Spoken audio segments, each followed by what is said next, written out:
जी हां, डील तोड़ देगा डोनाल्ड ट्रंप। भाई ये बात तो शुरू से मैं कहता आ रहा हूं ना, बताओ एक बार फिर से बात सही हो गई साबित कि नहीं। कहने वाले कहते रहे कि देखो भाई ये रज़ाग्राफी ऐसे खबर देता है जैसे ईरान ने इसको खुद बताया है, मोसाद ने इसे खुद।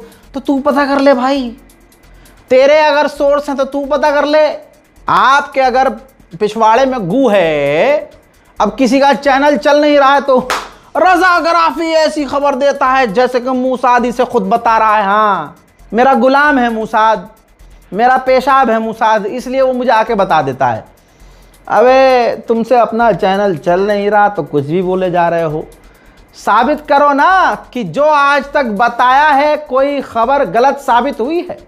लोग बेवकूफ़ हैं।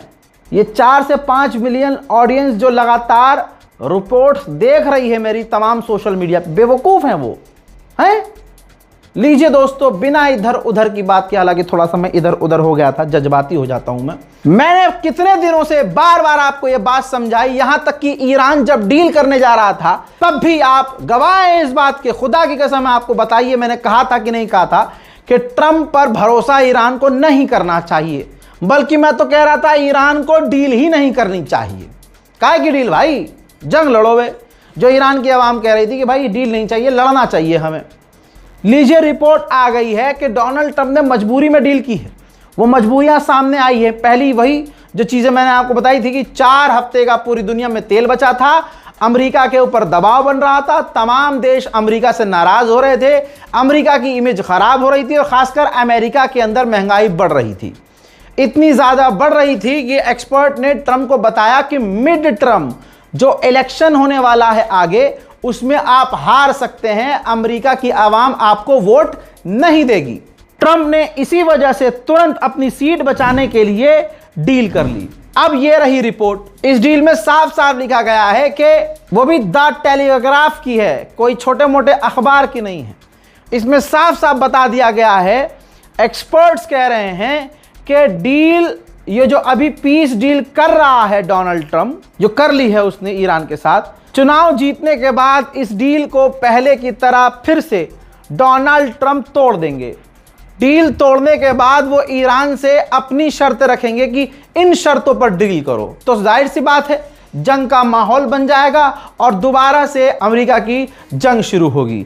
यही वजह है कि डोनाल्ड ट्रंप ने गाड़ी बनाने वाली कंपनियों को भी कह दिया कि बनाओ हथियार, बनाओ मिसाइल, ताकि तब तक अमेरिका हथियार भी इकट्ठा कर ले और जब मन में आए ट्रंप डील से बाहर हो जाए और ईरान के साथ फिर से जंग करने की स्थिति बना ले। एक बार फिर से दुनिया के सामने गुलाबी सूअर का सच है और यह बात अब पूरी दुनिया को, ईरान को समझानी चाहिए कि मेहरबानी करके अमेरिका पर भरोसा ना करें। लीजिए एक और रिपोर्ट, हमारी खुद इजराइल कह रहा है कि सही है। इजराइल के पूर्व प्रधानमंत्री बेनेट ने कहा कि जंग से पहले ईरान के अंदर प्रदर्शनकारियों को सपोर्ट करने के लिए हमने बहुत सारी स्टारलिंक सैटेलाइट भेजी थी ताकि वहां के लोगों को इंटरनेट मिल सके और प्रदर्शन तेज किया जा सके, वहां की सरकार गिराई जा सके।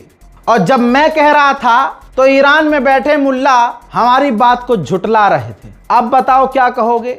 और उसके बाद ईरान ने इंटरनल सिक्योरिटी को बेहतरीन तौर से मजबूत किया और आपने सुना और देखा कि ईरान के अंदर से ही ईरान के गद्दारों को गिरफ्तार किया गया जो एलन मस्क की स्टारलिंक सैटेलाइट का इस्तेमाल करके, इंटरनेट यूज करके अफवाह फैला रहे थे, लोगों को इकट्ठा कर रहे थे और ईरान में, अपने ही मुल्क में आग लगा रहे थे। हजरात, हुर्मुज खुलने के बाद भारत के ही टैंकर, कम से कम 13 टैंकर स्ट्रेट ऑफ हुर्मुज से गुजरे हैं। पूरी तरह से स्ट्रेट ऑफ हुर्मुज चालू है।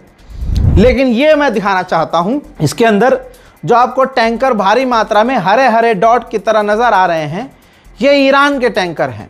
रिपोर्ट कह रही है कि ईरान भारी मात्रा में, जी हां, भारी मात्रा में तेल एक्सपोर्ट कर रहा है, दबाकर तेल बेच रहा है ईरान। वहीं अमेरिका ने कंफर्म किया है कि हमारे अमेरिकी 2 एयरक्राफ्ट कैरियर अभी भी मिडिल ईस्ट में मौजूद है। सवाल यह है कि क्यों मौजूद है? इसका मतलब तुम एग्रीमेंट अभी से ही तोड़ रहे हो। यूएस मैरीन टाइम ने कहा है कि 11,000 सेलर्स जो स्ट्रेट ऑफ हॉर्मूज में फंसे हुए हैं उनको हम निकालने वाले हैं। हजरात लीजिए, अब चीज़ें और साफ हो गई हैं। अमेरिका और इजराइल के बीच तू मैं इतनी हो चुकी है कि अब नेतन्याहू ने ऐलान किया है कि हम अपने हथियार खुद बनाएंगे। यानी एक तरफ से ऐलान कर रहा है कि हम अमेरिका के हथियारों पर निर्भरता कम करेंगे। यानी ये क्लियर हो गया है कि दोनों देशों के बीच आगे ऐसी चीज़ें हो सकती हैं कि मतभेद बढ़ सकते हैं भाई। तो अब नेतन्याहू ने मीठे लफ्ज़ों में कहा है कि हम शुक्रगुजार हैं कि हमारे अलाइज अमेरिका हमें सपोर्ट कर रहा है, लेकिन आगे हम अपने तमाम हथियार खुद बनाएंगे। उधर अमेरिका सोचिए कितना झुका है ईरान के आगे, लेकिन मीडिया के सामने उसकी बातें नेक्स्ट लेवल है भाई, नेक्स्ट। लेकिन ईरान ने कहा है कि अमेरिका राजी हो गया है हमारे $12 बिलियन अनफ्रीज करके हमें देने के लिए। उधर डेनमार्क भी उछला, क्योंकि अब जंग खत्म हो गई है, अब सब उछलेंगे। हम भी हैं। डेनमार्क ने कहा है कि हम अपने 2 वॉरशिप भेज रहे हैं स्ट्रेट ऑफ हॉर्मूज में माइंस क्लियर करने के लिए, उस माइंस यानी समुद्र में ईरान के द्वारा बिछाए गए बम को निष्कर्ष करने के लिए, तबाह करने के लिए। दोस्तों, ब्रिक्स की मीटिंग न्यू दिल्ली इंडिया में हो रही थी, कई दिन ये चली। इस दौरान ईरान की डेलीगेशन यूएई पर बुरी तरह से भड़की, बातें बहुत कही ईरान ने, और ईरान ने साफ कहा कि ये वो देश है, ये वो लोग हैं जिन्होंने हमारे ऊपर हमले को सपोर्ट किया और हम पर हमले किए, अमेरिका का साथ दिया। उधर पार्लियामेंट के अंदर, अमेरिका की पार्लियामेंट के अंदर ट्रंप के खिलाफ बिल पास हो गया है। दोस्तों, बिल में यह कहा गया है कि अब डोनाल्ड ट्रंप ईरान पर तब तक हमला नहीं कर सकता जब तक अमेरिका की पार्लियामेंट अप्रूव नहीं कर देती। अब डोनाल्ड ट्रंप अपनी मर्जी से कुछ नहीं कर सकता। दोस्तों, एक तरह से डोनाल्ड ट्रंप के हाथ ही काट दिए पार्लियामेंट ऑफ यूएस ने। इसके बाद ट्रंप भड़क गया है, उसने ट्वीट किया है, कहा कि लो, जब मेरे बिल खिलाफ पास किया गया है, जिस बिल के अंदर मुझे और मेरी ताकत को कमज़ोर करने की कोशिश की गई है, ये इस दौरान किया है जब पहली बार इतिहास में ईरान हमारी इज्जत कर रहा है। और भी कई चीज़ों पर गुलाबी सुअर भड़का है। जंग के दौरान अमेरिका जो कह रहा था हमें तेल की कमी नहीं है, ये जंगली सुअर अपना रिजर्व, जो पहले से उसने रिजर्व किया हुआ था अमेरिका ने, उनको रिलीज कर करके कह रहा था, उन्हीं को बेच रहा था और कह रहा था तेल की कमी नहीं है। ये रिपोर्ट देखिए, ये अमेरिकी रिपोर्ट है। पहली बार खुलासा हुआ है कि अमेरिका के इतिहास में पहली बार अमेरिका का ऑयल रिजर्व सबसे निचले स्तर पर आया है, सबसे कम हो गया है। हाँ, सुन लिया, सबसे कम हो गया है ऑयल रिजर्व, और ये इतिहास में पहली बार हुआ है। रिजर्व इतना कम हो गया है कि दोबारा से उतना तेल स्टोर करने में, रिजर्व करने में अमेरिका को कम से कम 1 साल लगेगा। कमाल यह है कि अभी भी लोगों को अरब अच्छे लगते हैं। वो मुसलमान अपने आप को मुसलमान न कहें जो अरब को अपना माई बाप मान रहे हैं, क्योंकि अरब की लुंगी सिर्फ रजाग्राफी नहीं, अब इजराइल खुद खोल रहा है। इजराइल के पूर्व प्रधानमंत्री बेनेट ने इस वीडियो में ऑन कैमरा, ऑन रिकॉर्ड दुनिया के सामने लाइव बोल दिया है कि मैं अरब के लीडर्स को जानता हूं। अरब का लीडर जब सुबह उठता है तो वो फिलिस्तीन के बारे में नहीं सोचता है, और उन्हें फिलिस्तीन के मुद्दे से कोई फर्क नहीं पड़ता है। वो जो इजराइल के खिलाफ पब्लिकली बोलते हैं, इससे उनका कोई फायदा नहीं होने वाला। वो सिर्फ अपने लोगों के बारे में सोचते हैं, उनके यहाँ क्या चल रहा है, उनकी सरकार, उनकी कुर्सी, बस वो ये सोचते हैं। उन्हें फिलिस्तीन के मुद्दों से कोई फर्क नहीं पड़ता। और परवरदिगार की कसम, ये यहूदी नेता पहली बार सच बोल रहा है। उधर अमेरिकी सेनेटर ने ऑन रिकॉर्ड फॉक्स न्यूज़ पर कहा है कि अमेरिका का नेता है, क्या कह रहा है कि अगर आप इजराइल का विरोध करते हैं तो इसका मतलब आप अमेरिका के विरोधी हैं, आप वेस्टर्न सिविलाइजेशन के खिलाफ हैं। अमेरिका का सेनेटर जो यहूदी है, टोपा, छोटा वाला टोपा, वो वाला टोपा नहीं कभी तुम लगे रजा भाई तुम भी इनका खिलाफ बोल रहे हो यार, तुम भी कंट्रोवर्सी में पड़ रहे हो यार, तुम्हारी ऐसी। फरहान यही है जिसका कुछ नहीं कर पाया बेचारा, वो जो मर्डर हैं, जो लूटपाट, दिल्ली की सड़कों में पूरी रात छानबीन करके रिपोर्ट बनाता था, उस बेचारे व्यक्ति ने सोचा कि भाई मैं ये मैटर सुलझा दूंगा, पता चला ले उस पे इल्ज़ाम लग गए। इसीलिए कहते हैं भाई गंदों से मुंह मत लगो, कीचड़ में पत्थर फेंकोगे कीचड़ तुम्हारे मुंह पे आएगी। चोर उचक्कों से दूर रहना चाहिए, डकैत हैं। तो भाई मेरा कोई मतलब नहीं है, टोपे का मतलब यहाँ पर ये आदमी है। ध्यान से देखो, इसके सर पर टोपी लगी हुई छोटी सी, हाँ ये हाँ दिख गया ना, हाँ क्लिप भी लगा रखी लौंडे ने। ये अमेरिका का सेनेटर है। इसने कहा कि जेडी वेंस को अमेरिका के इतिहास से सीखना चाहिए। जेडी वेंस ने जो कहा कि अमेरिका की वजह से इजराइल है, ध्यान दें, अमेरिका की वजह से इजराइल नहीं, इजराइल की वजह से अमेरिका है। बहरहाल ये मैंने पहले ही कहा है कि अमेरिका जो चल रहा है, अमेरिका की सरकार में जो अंदर अंदर सब कुछ है ना, वो सब यहूदियों का है। दोस्तों, ईरान के पार्लियामेंट स्पीकर गलीबाफ ने कहा है कि जो मेमोरेंडम ऑफ इस्लामाबाद है, डिक्लेरेशन, यानी ये जो एग्रीमेंट है, अमेरिका ने जो एग्रीमेंट किया है पाकिस्तान को पापा बनाकर, ये इस बात की दलील है कि अमेरिका हार चुका है। ये इस बात का ऐलान है कि अमेरिका हार मान चुका है। अब वो कैमरे के आगे कुछ और बोले, सफाइयाँ दे, वो अब दूर की बातें हैं। गलीबाफ ने ताना मारते हुए कहा कि हम अपनी सिक्योरिटी अपने हाथ में रखेंगे, किसी और के ऊपर निर्भर नहीं होंगे। हमारे अड़ोस पड़ोस के देशों को भी सीखना चाहिए कि अपनी सिक्योरिटी अपने हाथ में रखें, न कि किसी और के ऊपर निर्भर हों। गलीबाफ ने आगे ये भी कहा कि लेबनान का सीज फायर हमारे लिए बहुत ज़रूरी है, एग्रीमेंट का हिस्सा है। अगर लेबनान में जंग बंद न हुई तो ईरान भी जंग बंद नहीं करेगा। अब रिपोर्ट ये भी आ गई है कि डोनाल्ड ट्रंप की बकलोली की वजह से, बड़बोली की वजह से, उसके सोशल मीडिया के पोस्ट ईरान के ख़िलाफ़ जो हैं, उन पोस्ट जो वो लगातार वो ईरान के ख़िलाफ़ कर रहा है, ऐसे पोस्ट की वजह से अमेरिका और ईरान की बातचीत डिले हो रही है। अमेरिका के दूसरे ऑफिशियल्स ने अब मांग की है कि डोनाल्ड ट्रंप की फैमिली ने, जो बड़े बड़े बिजनेस रन करती है, उसने यूएई की गवर्नमेंट से यूएई के अंदर $500 मिलियन की डील की है। इसकी जांच होनी चाहिए। वो हजरात, उधर नेतन्याहू पर करप्शन के चार्जेस हैं और यहाँ डोनाल्ड ट्रंप ने भी जो सट्टा खेला है वो भी खुल रहा है। और तुम क्या इतने ध्यान से सुन रहे हो? तुम्हारे वाले ने साला देश ही बेच दिया है। हेलो रिलायंस, ओ अदानी अंबानी। अमेरिका को बाप मानने वाले मुंह छुपाए फिर रहे हैं। फादरलैंड को फादरलैंड मानने वाले मुंह छुपाए फिर रहे हैं। और तुम इजराइल की कैसी गंदी नस्ल की औलाद होवे कि बाप तुम्हारा पिटता रहा, तुम फादरलैंड जिसे बोले थे उसकी मदद के लिए भी नहीं गए। छी छी छी छी छी।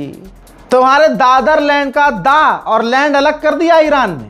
अमेरिका का सैनिक खुद कह रहा है, जो अमेरिकी सैनिक जो ईरान की पिटाई में घायल हुआ, उसने कहा कि पेंटागन झूठ बोल रहा है, व्हाइट हाउस झूठ बोल रहा है, पेंटागन छुपा रहा है। जितने अमेरिकी हम सैनिक मारे गए हैं उनकी मौत छुपा रहा है।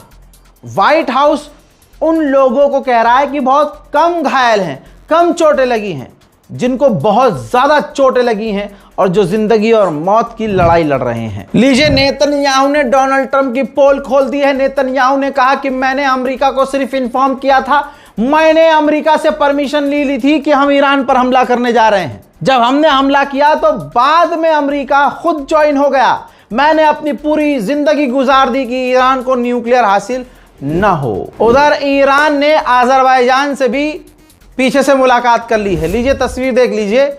ईरान के पार्लियामेंट स्पीकर अपनी पूरी डेलीगेशन के साथ अजरबैजान के राष्ट्रपति से मिले हैं और अपने रिश्ते मजबूत किए हैं। उधर अमेरिका के फाइनेंस मिनिस्टर ने कहा कि डॉलर मजबूत होगा। ईरान ने जो डील की है उस डील में ईरान अपना तेल डॉलर में बेचेगा। अबे तो ये कोई तुम्हारी जीत थोड़ी हुई।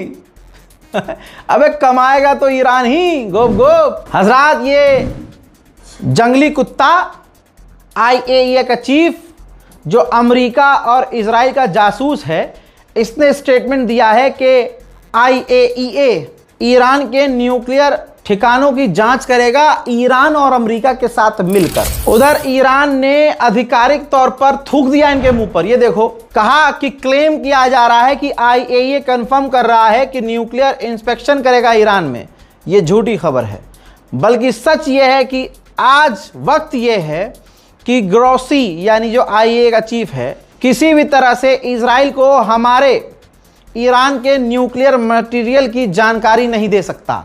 यानी ये इशारा है कि ईरान कह रहा है कि ये आईए का चीफ जासूस है इजराइल का। जहां गल्फ के देश चिरमिरा गए हैं ईरान के हमलों से, हालत खराब है, अमेरिका की सांस फूल रही है और ईरान को बर्बाद बता रहा था अमेरिका। ये देखिए, इधर ईरान ने पर्शियन गल्फ में 6200 टन का ऑयल प्लेटफॉर्म तैयार कर लिया है। उधर इजराइल का कट्टरवादी नेता बेंजीवीर कह रहा है कि हम अकेले ही ईरान पर हमला कर सकते हैं।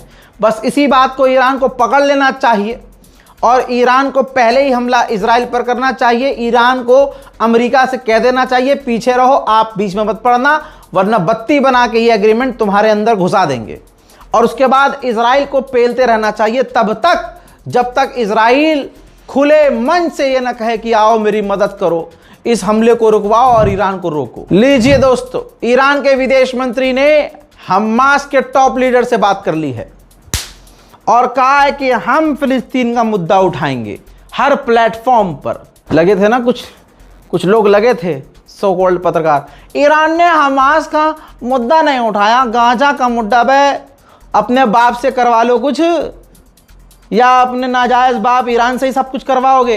कल तक ईरान के खिलाफ थे, आज ईरान ने एक लाइन से सूद दिया सबको, तो तुम्हें अच्छा नहीं लग रहा।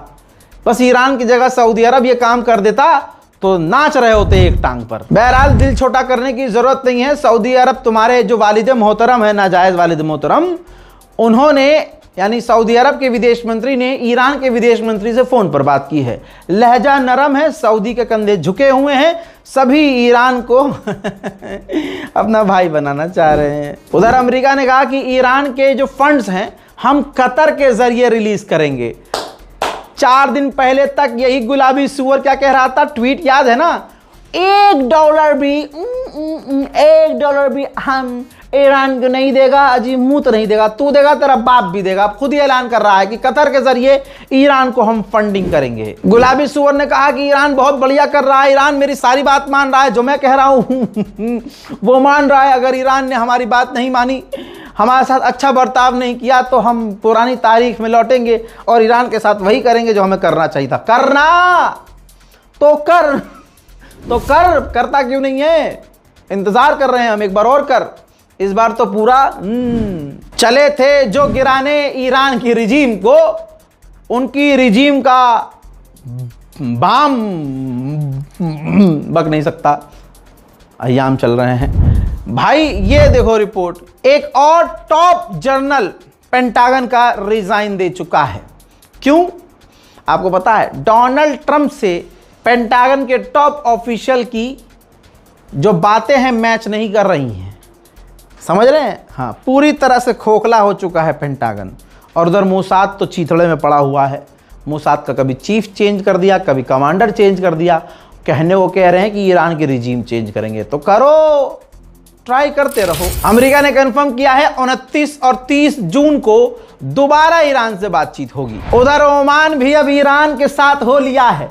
ओमान की जबान आप सुने, पहली बार ओमान ने बोला है, ईरान की जबान बोल रहा है। ये देखिए, ओमान के ऑफिशियल ने कहा है कि हमने हरमुज खुला रखा है, हरमुज बंद नहीं है, अगले 60 दिनों के लिए कोई टोल नहीं लिया जाएगा। यानी बिल्कुल ईरान की जबान है कि 60 दिन बाद तो टोल क्या, सब कुछ लिया जाएगा मुन्ना। सऊदी अरब और ईरान के बीच खरीद फरोख्त भी शुरू हो चुकी है। सऊदी अरब से पुराने सेकंड हैंड बोइंग 777 पुराने पैसेंजर विमान 10 खरीदे। यानी तमाम अरब देश ईरान के लिए नरम हो रहे हैं कि भैया चलो, अब जब पिताजी को पीट दिया तो अब इसको सामान काहे नहीं बेचें। डोनाल्ड ट्रंप को समझने के लिए ईरान